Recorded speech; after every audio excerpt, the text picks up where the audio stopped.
Okay, Jacinta, go for it.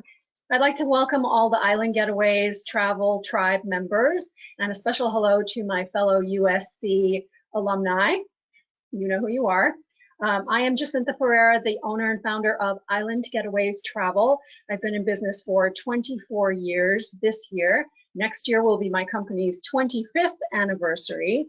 And those of you that have worked with me for some time know that I offer something extra special on every anniversary that ends in a 0 or a 5. So we will talk about that a little bit later today. As I said last week, I've lived overseas for 10 years, including 1 year in Africa. I have specialist credentials for Egypt and Morocco in North Africa, Kenya and Tanzania in East Africa, and also South Africa and Southern Africa. I have been to Egypt, and we will be talking about that next week on the webinar in conjunction with Israel, Jordan, and also Dubai. So lots of great information next week. I have done a safari in Kenya, which many of you may know is the birthplace of the classic wildlife safari. But in recent years, Botswana and Tanzania have really emerged as very hot destinations in Africa, and we're going to talk about that and much more today. So I will reintroduce Brian Rademacher, who was with us last week.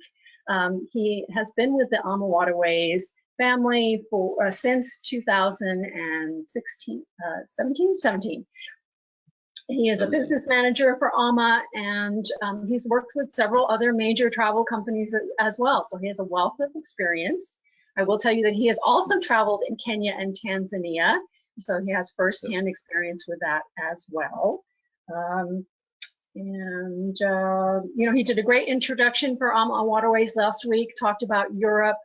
We were not able to talk about every single itinerary in detail, but if you missed it, I'm happy to send you a link to a recording. Just message me and let me know.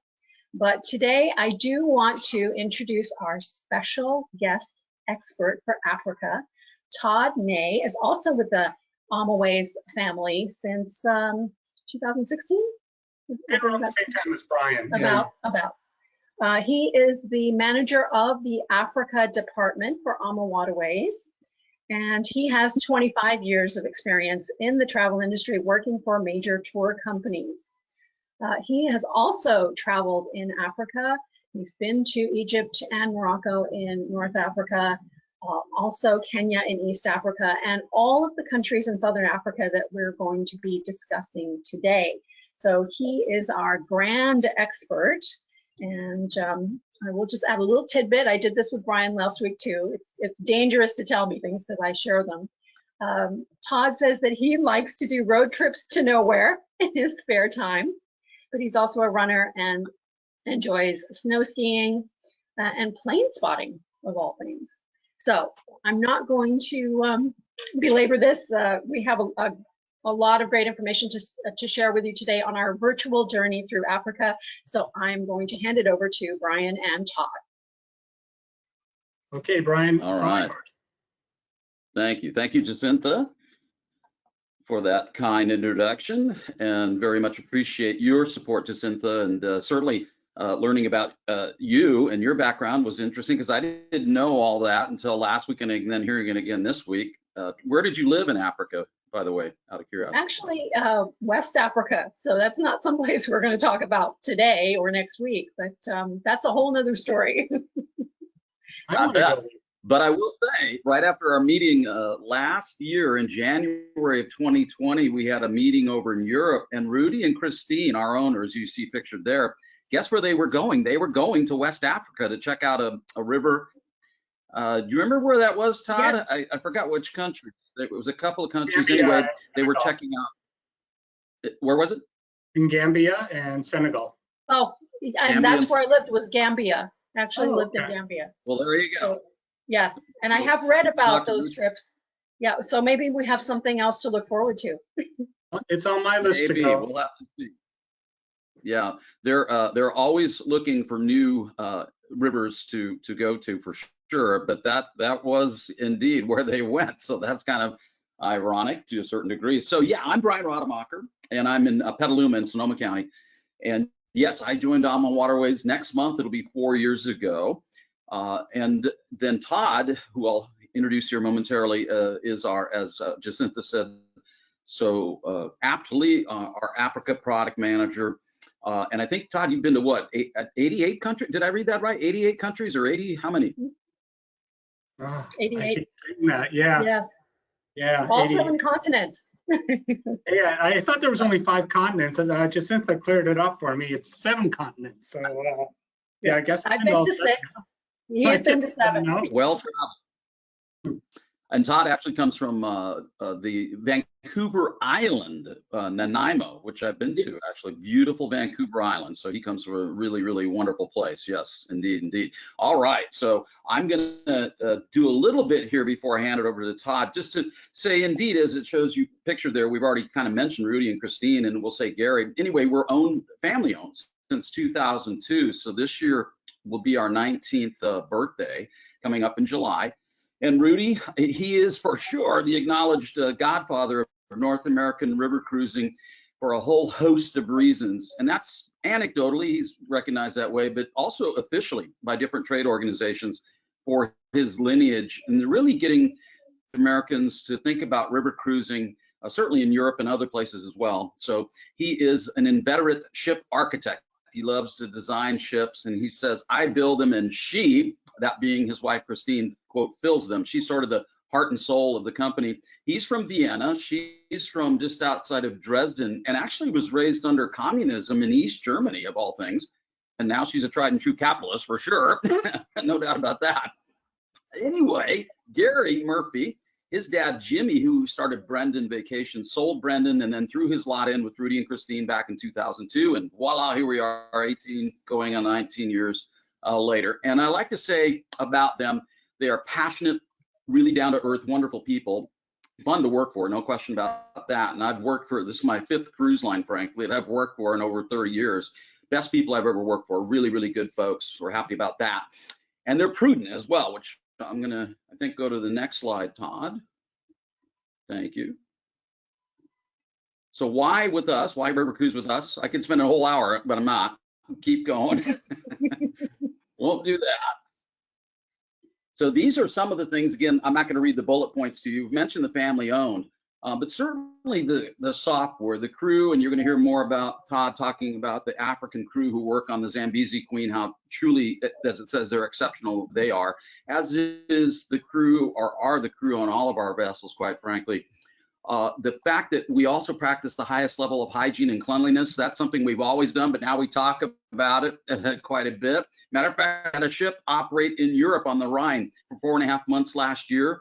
I'm not going to talk too much about that, but we had 0, that is no cases of COVID.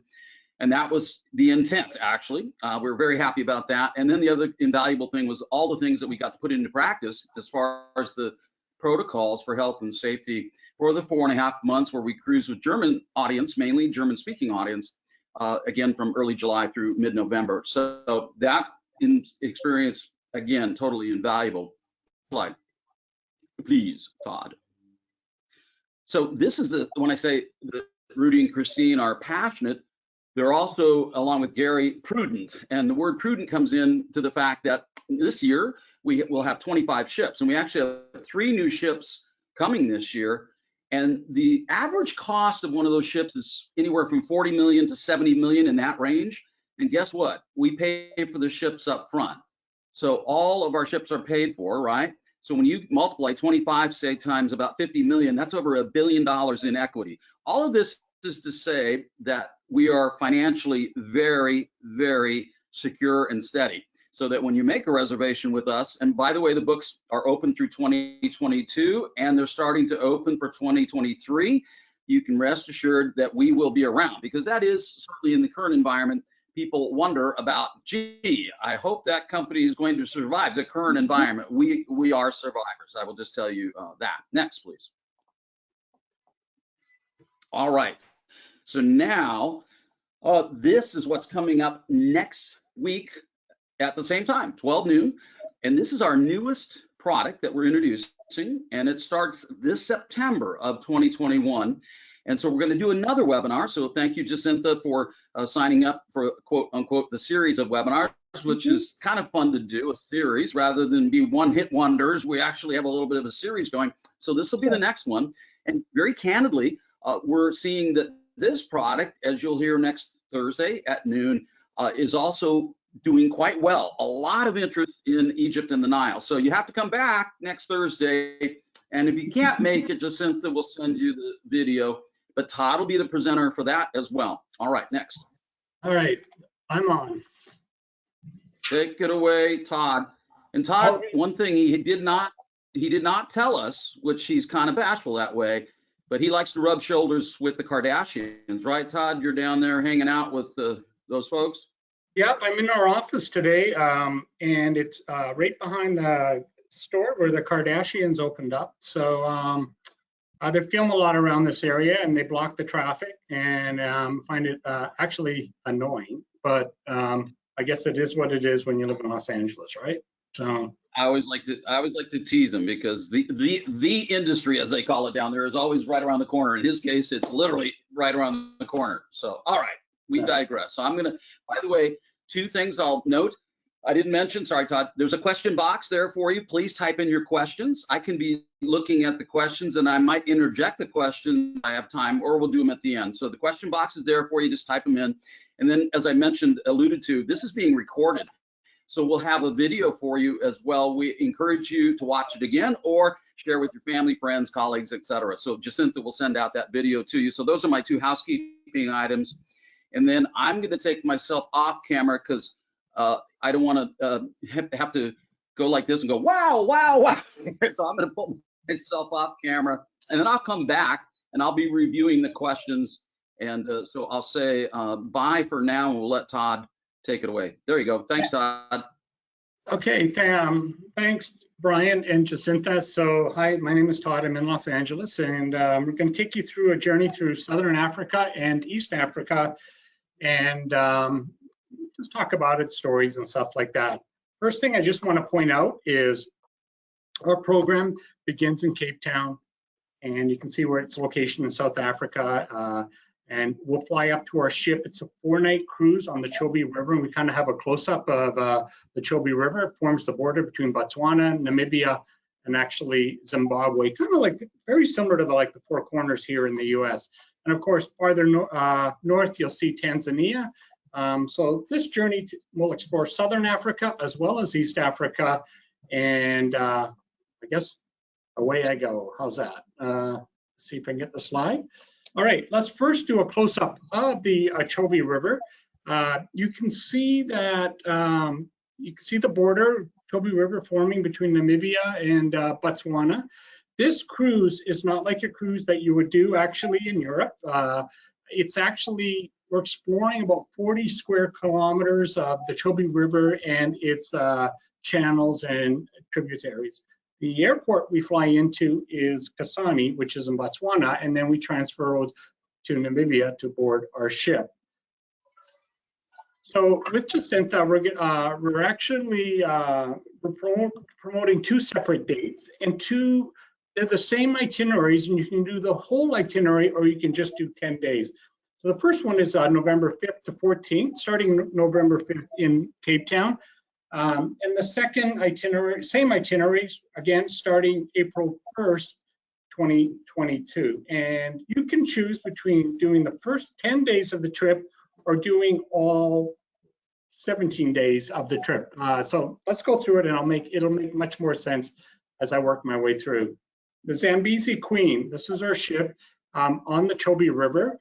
It was built back in 2009, but we retrofitted and refurbished completely late 2019. The Zambezi Queen is an eco-friendly ship. It comes with 14 suites ranging in 3 different sizes, from anywhere from 215 square feet up to just over 300 square feet. You can see there's 3 levels. The top deck is our lounge, and where we have our restaurant. And well, let's first talk about the crew. The crew that we have on the Zambezi Queen, they're local. They're all Namibian. They live in the villages around the river. The first thing you'll notice about the crew is their smiles. It's infectious. In fact, let's go to the next slide, and you can see This is our crew. They're so proud to be, working on the Zambezi Queen. They love the Americans and Canadians on board that take this program. They're humble, and they just enjoy what they're doing. The crew, they don't sleep on the ship. They actually, they come on board, and then we have a camp for them, and they camp sort of like a small little village that they live in. They sleep in at night. They actually, they work like 2 weeks on and then a week off. So, but the captain and the engineer and so on, they do sleep on board. But the crew itself will sleep in the camp, and that borders the Zambezi Queen. The ship does not cruise at night. We have a dock or buoy. Don't cruise after 6 o'clock, just simply because it's not allowed. The restaurant itself, it's great food. It's not presented in a really elegant manner, but the taste and the flavors are 5-star. The chef, she comes from a village. Her and her son work in the kitchen. She's got her big knife and so on. And the food can be, local African cuisine as well. They also serve continental. You always get a choice of entrees in the evenings. We can always cater to gluten-free, dairy-free, vegan, vegetarian, and so on. And the thing about the Zambezi Queen, the bar is an open bar. So during lunch and dinner, help yourself to anything you like. We have local wine, local beer, as well as local spirits are all complimentary while you're on your cruise. And there's a lot to be said about South African wine, and we'll talk about that later. And again, just a typical photo of the food, and look at the smile. It's pretty cool. So it's in the morning, you order from a menu, but there's also a buffet available if need be. And the bar, this is the bar. That's actually Moses there. And just help yourself. He'll stay up until the last person goes to bed. But normally on the Zambezi Queen, everyone's in bed by 10 o'clock, simply because of early mornings with the safaris and so on. And I'll explain that later. This is the lounge or the lobby looking out onto the river. And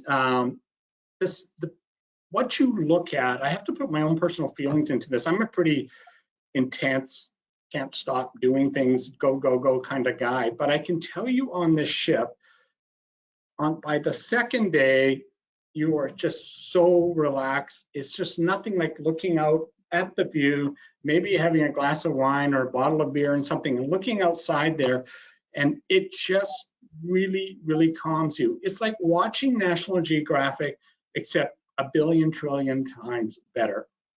And on board the ship, you can see we do have a splash pool. And if you look at that middle photo, we're on the Chobe River there, and you can kind of see how the ship is sort of more on the right-hand side. And that's because the Zambezi Queen only cruises on the Namibian side of the Chobe River. They'll do safaris into Botswana, but the main ship has to stay on the Namibia side. And then, of course, to the right there is the outdoor lounge. The suites. All the suites, come with a king-size bed or 2 beds, walk-in shower. They all have a balcony. All the suites do have complimentary Wi-Fi. In fact, this region of the world is so isolated. We just got Wi-Fi, I would say, less than 2 years ago, and it's via satellite. And I'm going to be honest with you, because of where we are, the Wi-Fi works in the rooms, but it works better up on the top deck, and it works best at night when there's a clear sky. This is actually one of the larger suites. They call this the master suite, and it actually comes with 2 balconies. And again, walk-in shower, hot water. The water is, technically you can drink the water on the Zambezi Queen. It goes through 7 filters and so on, but I would just stick to drinking bottled water. The other thing I have to mention is no TVs in the rooms. Your TV is the river and the view outside. In fact, there's no TV reception at all in this part of the world. The safaris that you do morning and afternoon on the Zambezi Queen are done in smaller vessels. We put 8 to 12 guests. in each of the safari vessels with your safari guide. And you can see a photo of one here on the right-hand side. Most of our guests don't get up on the top, but stay on the bottom there. And this allows us to get into the channels up close and personal with the animals. And also, you know, sometimes the safaris go out for 2 to 3 hours. And look at the back there, you can see a little white cooler. And while you're on safari, particularly in the afternoon, if you help yourself to the cooler, there's bottled wine, beer, and so on. So you can have a beer or wine or a cocktail as you're on the animal safari. And you don't need to worry, we do have a small restroom on all the safari vehicles. And look at the the elephants here. There are more elephants in this part of the world than anywhere else, more densely populated. This next photo actually was taken by one of our guests, and she sent it over to me. So it does tell you how close you do get to the animals. And I don't know what happened to that heron, whether he or she made it out or not. But again, it is a real life experience. So let's talk about it. You know, you'll see a lot of elephants here. You'll see a lot of giraffe. Look at the bottom left-hand side, the zebras. And it was only in the last, say, 15 years, they discovered, you know, about the wildebeest and, you know, the Great Migration in Tanzania. Well, in this part of the world, there's actually zebra migration. It goes in a small circle, ranges around 200 miles. They didn't even know this, you know, 20 years ago, they didn't even know this existed. So you're going to see a lot of zebras also. And personally, I find zebras and giraffes are my favorite, so I always get excited here. But judging from people I ask, elephants seem to be a lot of favorites. During your downtime, you can visit small villages. You can go fishing. If you catch fish, our chef in the kitchen, she'll cook it up for you, and you can have it for dinner. What's popular there is what they call tiger fish. On one of the days, we actually head into the heart of Chobe National Park, where you actually do a land safari. You get off the boat, we'll head for the day into Chobe. We actually have lunch in the middle of the national park. And this is where you'll see a lot of giraffes.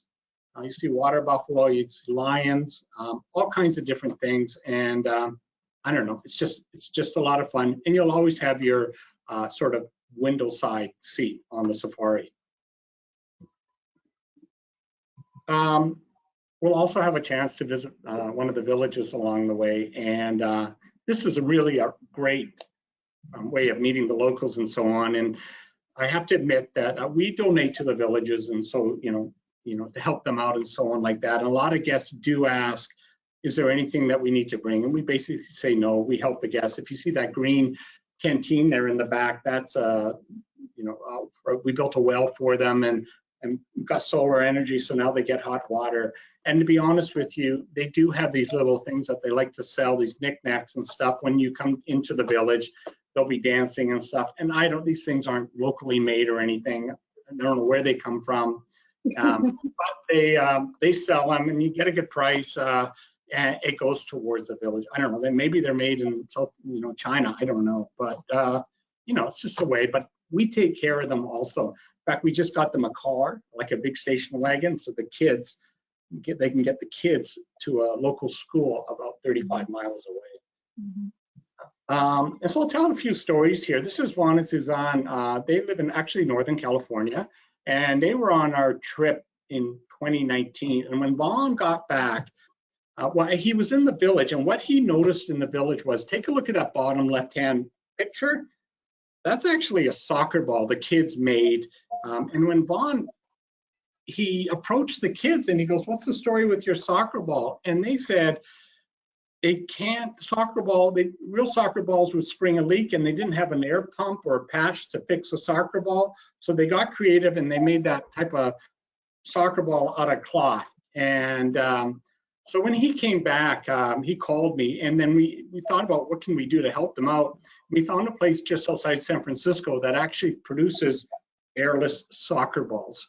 And so what we did, Vaughn did, he purchased the 20 balls, got them sent here to our office.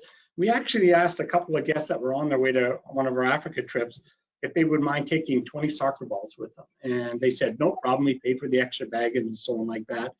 And we delivered the soccer balls to the village. And look at the expression on their faces, simple things, just like a soccer ball, can go such a long way for, for people. Look at the smile on the guy on the small right-hand side. It's pretty cool. So that's just a little story I wanted to share with you. So that's the 4 nights up on the Chobe River. Before we get on the Chobe River and do the 4-night cruise, everybody will start in Cape Town. And Cape Town is not on the southernmost point of Africa, but it's pretty close to it. And it's a world famous city. It's always in the top 10 cities to visit. The setting is spectacular. You got Table Mountain in the background. The city itself, about 4 million people. And it's definitely a multicultural city. People from all over the world come into Cape Town. And that's one reason why it makes it super special. Where we stay in Cape Town is the Cape Grace Hotel. And you can see the Cape Grace up there on the right-hand side. It just has 90 rooms. And if you go to a lot of different websites, top 100 hotels in the world, you'll always find the Cape Grace listed in the top 100. It's located on the waterfront in Cape Town, very similar to the Embarcadero in San Francisco. You walk out of your hotel and there's all kinds of things going on. There's museums, restaurants, shops, you name it, they got it going on in this part of the world. And I can tell you right now, a lot of seagulls. So there's even a Ferris wheel that you can take part in. So what's going to happen, you're all flying to Cape Town. We're going to meet you at the airport. We privately transfer you to the hotel, usually in a Mercedes. There's no waiting. You don't need a visa for South Africa. And then you'll check into the Cape Grace. That night, we'll have a welcome reception, cocktails, appetizers, and so on. And you'll meet I'm a tour director who will be with you for the journey. And the next day, we start our sightseeing. And the first thing we're going to do is head out to the Cape of Good Hope. And what makes this place pretty special, most people think it's the southernmost point in South Africa, or in Africa. It's not. It's kind of like the southernmost southwest east point, but it's pretty close there. And so we're going to head out to the Cape. Look there on the bottom left-hand side. That is Cape Hope. One side of the Cape, that's the Atlantic Ocean. The other side is the Indian Ocean. And what's really amazing about this point is that the water temperature on the Atlantic side is about 20 degrees colder than on the Indian Ocean side. So if you're going to go for a swim, you head out to the Indian Ocean side of the Cape. If you look really closely there, you can kind of see the lighthouse at the corner point of the Cape of Good Hope. We actually go to the top of sort of halfway up the Cape, you'll see some sort of a little antenna sticking out. That's actually where you'll go, the Cape of Good Hope. Another neat thing we're going to do there along the Cape of Good Hope, we're going to stop at a place called Boulders Beach. And this place is pretty special. We all love penguins, and you don't expect to see penguins in this part of the world. And actually, before 1980, there weren't. And then back around 1983, it was, I don't know the exact number, 15, 20 Antarctic penguins washed up on shore on Boulders Beach. And somehow they got lost from Antarctica and they ended up on this beach. And those 15 or 20 penguins, you went there today, you'll find about 3,000 of them. So they multiplied pretty quickly. In fact, they have evolved so quickly to their new landscape, they're now called African penguins. They're expanding along the coast of Africa, and you can find them now up in Mozambique, and you can find them on the shores of Namibia. Also along the way, we're going to stop at Cock Bay, they spell it K-A-L-K, and a little village along the way in the Cape of Good Hope. And we're going to visit a really special restaurant right on the waterfront, and you can see it there on the right-hand side. And we'll have a terrific seafood lunch and wine, cocktail, beer, everything's included along the way. And just sample the local waterfront, the lobster and so on like that. So a great lunch along the way. Now, if you remember, I mentioned that thing about Boulders Beach. I know a lot of us are at home now, and we spend a lot more time watching television and stuff like that. So I'm going to recommend a couple documentaries along the way. And the first one I'm going to recommend is called My Octopus T-Shirt. And the reason I'm recommending this, because if you do take this trip, you're going to go to Boulders Beach, and this documentary takes place on Boulders Beach. And it came out about 4 months ago, this documentary, and my friends recommended it, my family called and recommended it. It is a pretty great documentary. It's a fellow's relationship with a octopus off the coast of Boulders Beach. So anyways, it's a great way to disconnect from the world for a couple of hours. So My Octopus Teacher on Netflix. Anyways, we'll head back to the hotel. You'll have a free evening at the Cape Grace, and you can head out onto the waterfront and do your thing. The next day, you have a choice of sightseeing. You can either go to the Winelands or a place called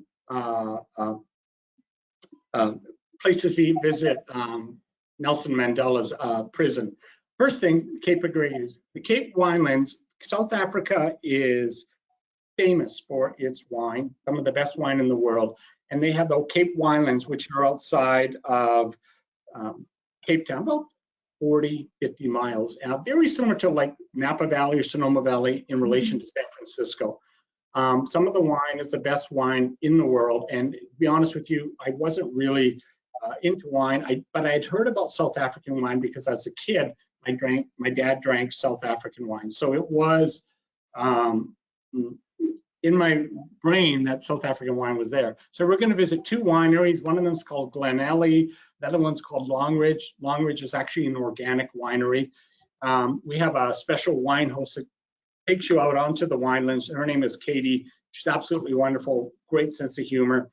She actually has some sort of doctorate that's related to wine. And so bubbly personality, but she knows a lot. And we'll also visit a restaurant and we'll do a tasting of wines with food. So it's a great way of spending a day outside of in the winelands. The other option you can do is visit Robben Island. And Robben Island was the place, South Africa had apartheid for hundreds and hundreds of years. And what was apartheid? It was basically South Africa, 95% of the population was black or mixed. 5% was white, but the whites ran the government, and they got the best job, best schools, best neighborhoods, and stuff like that. And Nelson Mandela started to rise up against apartheid. It started in the 80s and stuff, but the white government there sent him to prison and sent him to Robben Island. And a lot of the protesters, you can see the prison there on the bottom left-hand side. So we'll take a boat ride out to Robben Island and we'll tour the prison. Of course, it's not a prison anymore. And what makes this really special is I got a call about 18 months ago from a guy named Christo. Christo used to be a warden at this prison, and he asked me if would we be interested in him taking us on the guided tour of the prison. And normally I would say, well, not really, simply because we get a tour of the prison from former prison guards anyways. But the difference was he was the warden of the prison, and him and Nelson became best friends. Eventually, Nelson got out of prison and became the president of South Africa. But him and Christo have remained friends up until Nelson Mandela died a few years back. So you're going to get a real close connection story of what Nelson Mandela was all about. So we'll spend the morning out in Robben Island, and then we'll head back onto the waterfront, and then we'll have a South African lunch. What is cuisine in South Africa? It's African cuisine mixed with a bit of Indian and also some Asian, and they combine it all, and it's incredible food. What I don't recommend you ever do in South Africa, like my friends did when I was down there the last time, oh, you got to go to this great Mexican restaurant. It was the only one in Cape Town, and it was absolutely horrible. Everything was lamb taco, lamb quesadilla, it was all lamb. It was just absolutely horrifying, but they loved it. They kept going, isn't it great? Isn't this great? So, and I didn't eat it. I don't eat it. Todd, I got to interject real quick. 2 things. One, My Octopus Teacher, we've watched twice. I say we, my family. Highly recommend it. I recommended the Netflix special because, again, the title, you think, what the heck is that all about? Again, an incredible documentary, highly recommended. The second thing, I always jump in on Robben Island, and that is Nelson Mandela's autobiography, which is called Long Walk to Freedom. I highly recommend that book before you were to go to South Africa, because he's so interwoven in the history in fighting apartheid. So yeah, it's called Long Walk to Freedom, and that is his autobiography. So those are my two little things I'll add there. Thank you.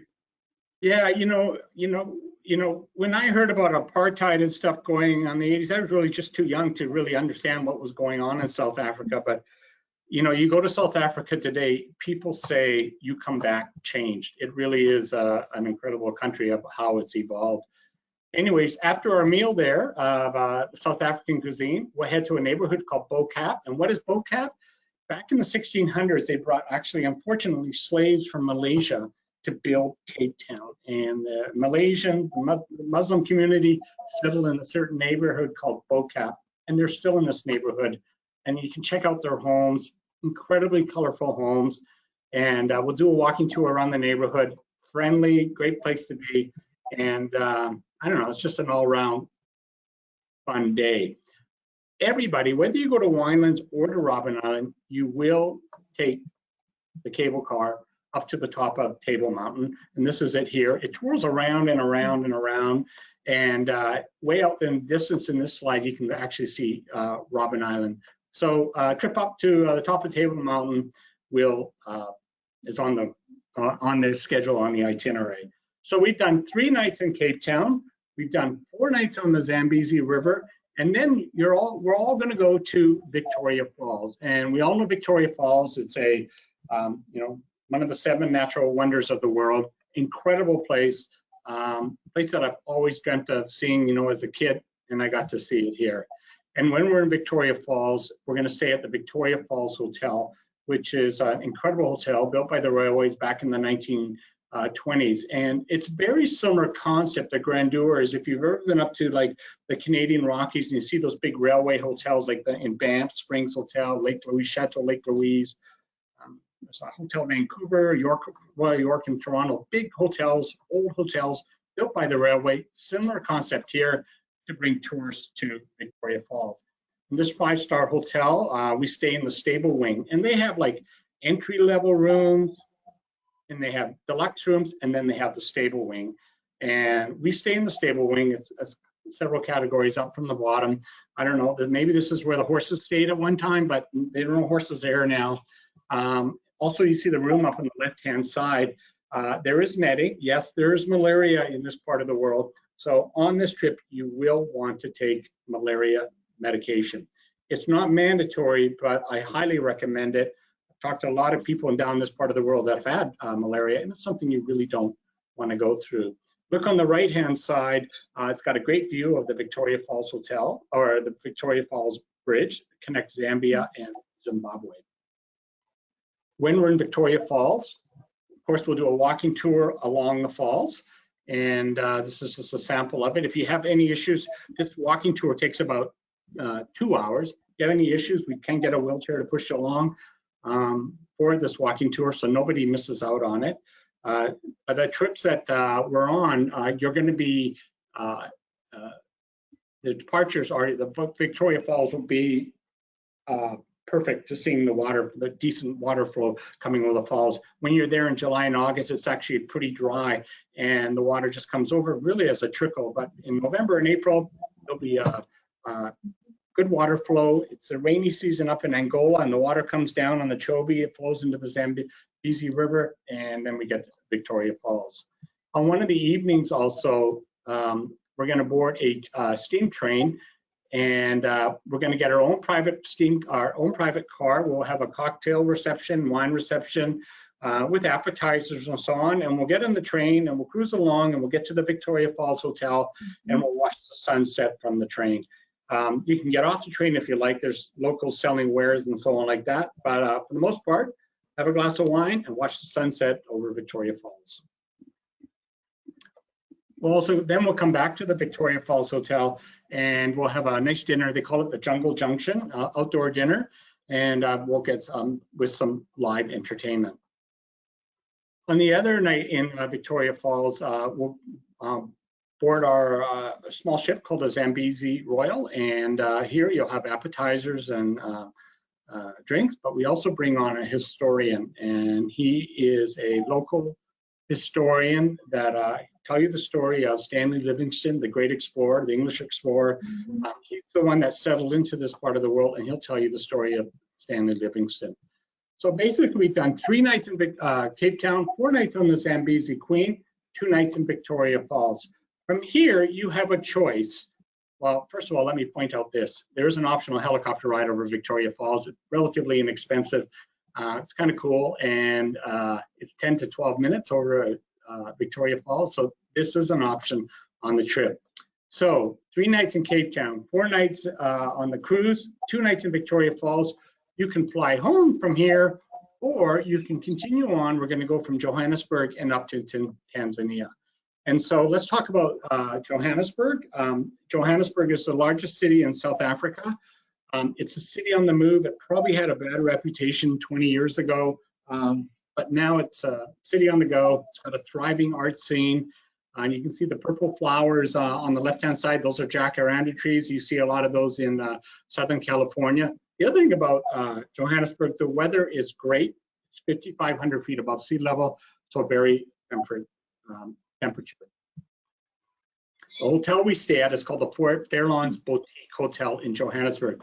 Beautiful hotel, all suites. Every room comes with a different theme. It can be Asian, European, I don't know, maybe a Latin theme. It's different. So we check into the Fairlawns Hotel, and then first thing guests do is they run around and see what kind of theme they got in their room. You can see there's a beautiful pool down there, and in those trees in the background after the pool, actually there's a spa, and it's actually rated as the #1 spa in Southern Africa. So, you know, after a day of sightseeing, if you want to get a massage, facial, anything you like, they've got it in the spa. So here's the lobby of the hotel with the grand piano. You can see the outside has kind of got a sort of old castle-like Victorian architecture. There's the restaurant up on the right-hand side. And so we'll go to Johannesburg, 2 nights in Johannesburg. And on our day of sightseeing, we have a full day. We will go down to the central downtown part of Johannesburg. We'll explore the art section, and then we're going to head out to Soweto. What does Soweto stand for? It means Southwest Township. And this brings back Nelson Mandela, because this is where the uprising started in Soweto. More than 1 million people live in Soweto. And then back in the day, like I said it earlier, you know, during apartheid, you know, the whites lived in one neighborhood and had these jobs. If you were mixed, you lived in another neighborhood and you could have these jobs. But if you were black, you lived in, you know, least desirable neighborhoods and you got the least desirable jobs. And the story here, you can see this fellow here on the right-hand side. His name is Tulani.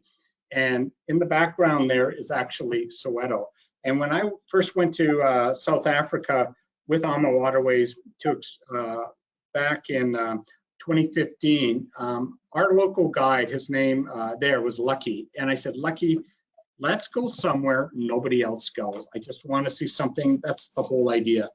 And he goes, okay, well, let's go meet my friend Tulani. And so we went to Soweto and I met Tulani. And Tulani, he owns a local school. He operates a local school and a youth center. And the school basically prepares kids that are in Soweto to prepare them for schooling to get onto university so they get the better jobs. So this is Tulani here. And so I met Tulani and I'm sitting there and he's telling me all his stories and stuff like that. And excuse me 1 second.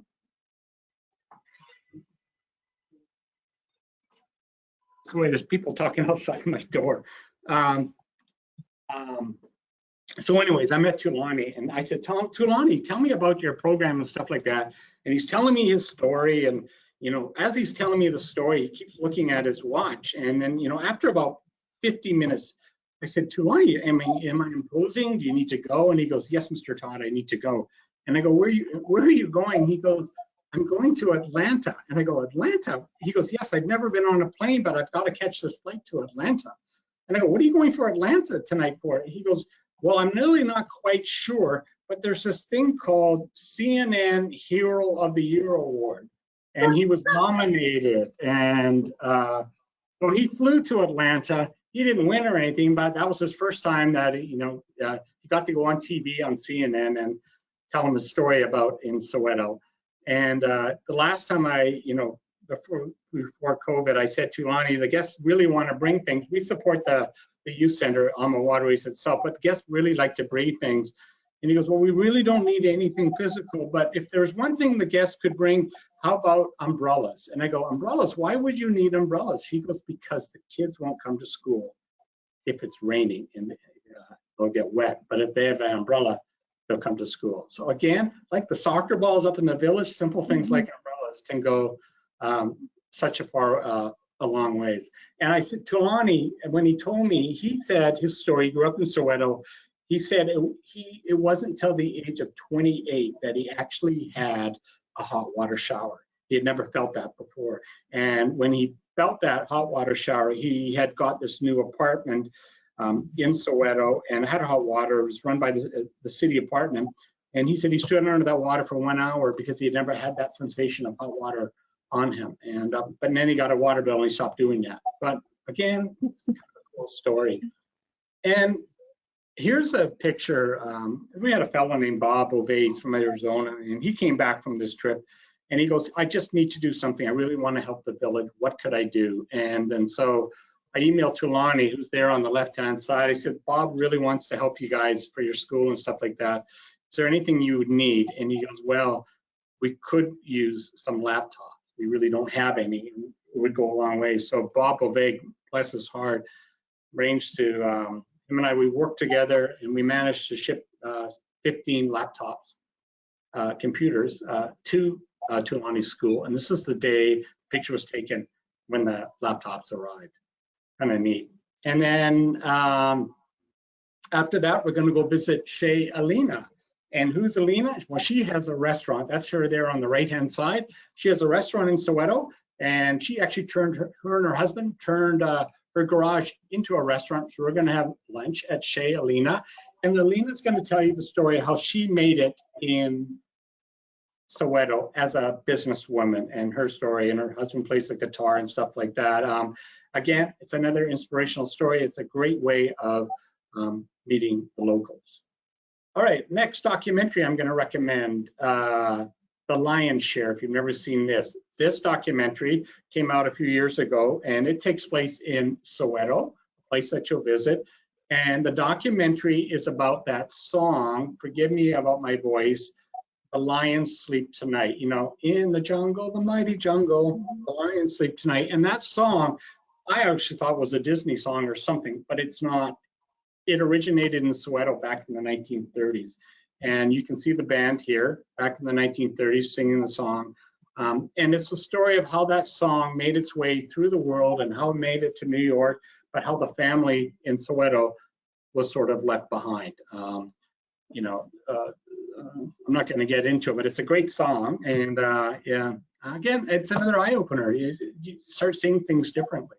So The Lion's Share, and that's recommended on Netflix. So from Johannesburg, we're going to fly up to Tanzania for a 7-night safari.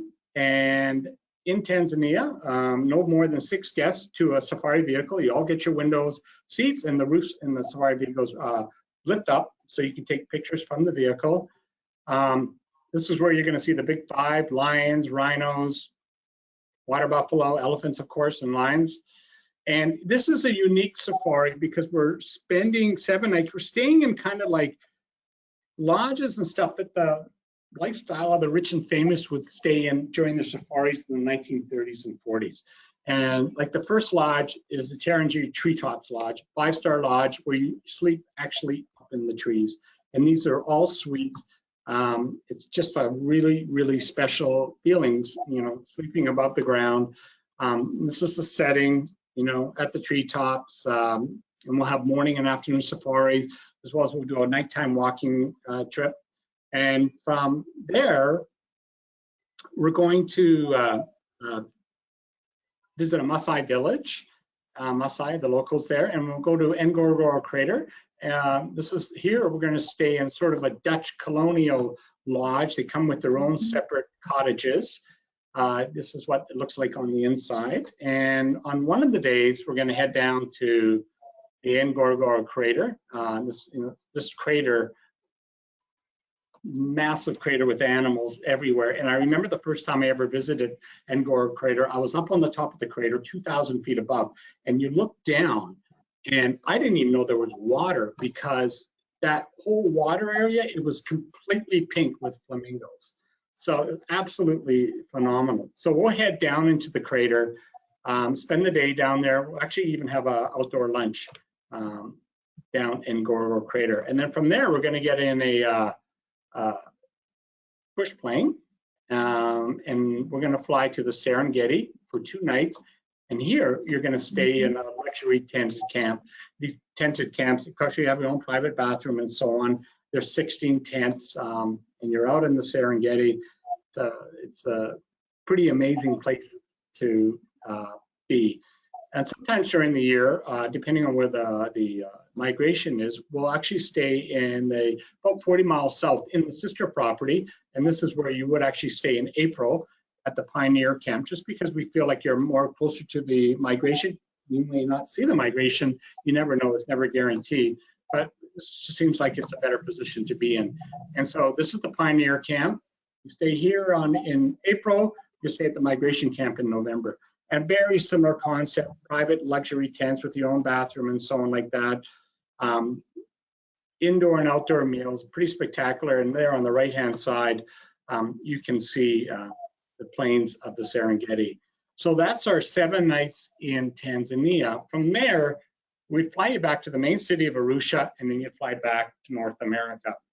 There is one option that you can do extension, whether you want on that 10-day trip, or you take the 19-day trip here, and it's to go to Rwanda. And Rwanda is, of course, where the gorillas are, the mountain gorillas. That's actually Rudy and Christine. They went to Rwanda back in 2018, and Christine came back to me and she was talking to me about her experience. And she said to me, actually a tear came down her eye, because she said once she were at the gorillas, she said it was the most emotional experience she has ever had in her life. And so it is amazing. And I've heard, once she told me that, I've heard that from other people too. And when we're in Rwanda, we'll stay at the Sabinyo Silverback Lodge. And again, these are large cottages, a 5-star property. Over there in the background there, that's a Virunga National Park, or Volcanoes National Park, and that's where the mountain gorillas are. Of course, what it's like to see the gorillas, you actually trek. The trek is usually 1 hour to 3 hours. Really, I never hear it more than 90 minutes or so. And a sample of how you trek to see the gorillas are there on the bottom left-hand side. And yes, you do get close to the gorillas, and gorillas are used to you people visiting. In fact, you have to sit still. No talking, no spitting, and no, whatever. Sometimes the gorillas will actually come and kind of crawl over you and stuff like that. Of course, the gorillas are endangered. It's really expensive. To see the gorillas, you have to pay a permit fee. Permit fee to see the gorillas is $1,500 per trek. So you go to see the gorillas one day, you have to pay this permit fee. It's to the government, $1,500, and you prepay that before you leave. And why is the permit so expensive? Well, number one, they're trying to, it's to preserve, the mountain gorillas. There's only 900 here left in this part of the world. The other odd thing is that the permit goes to the guides. You can see a guide there on the left-hand side. The guides that you get, they're incredibly knowledgeable about the gorillas, but a lot of them used to be poachers. And in order to keep everyone away from poaching again, they pay the gorilla guides very well. So in Rwanda, you can see the gorillas. Oh, and you can also go see the golden monkeys. The trek to see the golden monkeys is $100, and the trek is much easier than seeing the gorillas, probably like 40 minutes. And I always say do both. One day you do the gorillas, the next day you see the golden monkeys. And sometimes the golden monkeys get ignored, and but I think everybody should see them. Finally, again, one final documentary. If you are interested in seeing more about the gorillas of Rwanda, there's this documentary called Virunga, and this is the story of the poaching and where the animals are today. It took me a long time to want to watch this movie, because I was scared to see what was going to happen at the beginning. but I did watch it, and it's okay. By the ending, it's okay. So anyways, another documentary, Virunga. That is my presentation. I hope I didn't take too long, but Brian and Jacinta, are there any questions that I could answer? Yeah, thank you, Todd. You know what, the topic is one that is so rich and fulfilling that taking the time that you do is always, to me, certainly worth every minute, because it is just such an amazing destination. So let me just see. This would be the time, folks, if you have questions, to go ahead and pose those right now. By the way, I want to tell you that, as you hopefully are all aware, in this at any time, Jacinta is your person to be in touch with for making reservations to come and join AMA Waterways, whether it be here in Africa, or you'll hear about Egypt next week, or of course we've done the webinar on Europe. 97% of our business comes through our travel agency partners, and certainly Jacinta, really well versed in certainly selling AMA Waterways, so she is your key contact person without equivocation. And so let me just see, I'm stalling for time. Great, okay, Yep, from well, Cindy. let me just add, Brian, while you're looking at the questions, Todd has gone through the entire itinerary that is available in November of this year, also April of next year. I've actually contracted special rates for that, for those 2 dates. Those are customizable if you don't want, as he said, the entire itinerary. There is, the shorter version and the longer version, and that's something that I'm happy to provide information on that and discuss with the attendees, individually through a phone call or even a private Zoom meeting. Just a quick note, and then do we have questions? That was a lot of information. A wealth of information. Cindy down in Tucson. Hi, Cindy in Tucson. Bet you it's nice and sunny down there today. Great presentation. Thank you so much. All right. Well, that's nice. So you can also give kudos as well. You're not simply relegated to only asking questions. So there's a nice compliment to you, Todd, from Cindy in Tucson. So we'll give it another minute or two here. And again, just a reminder that next week at noon, if you like this presentation on the southern part of Africa down there in South Africa, Namibia, Botswana, Rwanda, Tanzania, we're going to head north, and we can do, or Todd will do, a presentation on our new product in Egypt. And I'm telling you, it is just as compelling, really, really fantastic. And so we invite you to come and join us for that as well. Okay, so I'm going to look one more. Nope, no more questions. So I will send Jacinta later today the video link, and she will share that with you all. And please share to your friends, family, colleagues, etc. So for now, we will wish all of you good health. And we're looking forward, there we go, there's the next Thursday, as I mentioned. We're looking forward to getting back out there, and it's going to happen. We were told on Monday, and maybe I said this earlier, but for 2022, we're already 30% booked, right? And for the history of the company over the last 18 and a half years, for Monday, February, whatever day that was, 7th or 8th, whatever day, looking to the subsequent year, we've never had that high a percentage of advanced bookings ever in the history of the company. So that means what we're seeing is the confidence level of you all thinking, you know what, we are going to make a reservation, get something on our calendar. We're actually seeing it, frankly, starting mostly August and beyond for this year too, and also for Christmas markets as well. So people are making the decision, because here's the other thing. Once you decide, the key thing, and one of the key things about travel, is the anticipation of the trip, right? That is one of the best things about travel, is the anticipation. So then once you make that reservation, you get to dive in to all the wonderful anticipation, and that's a great part of travel too.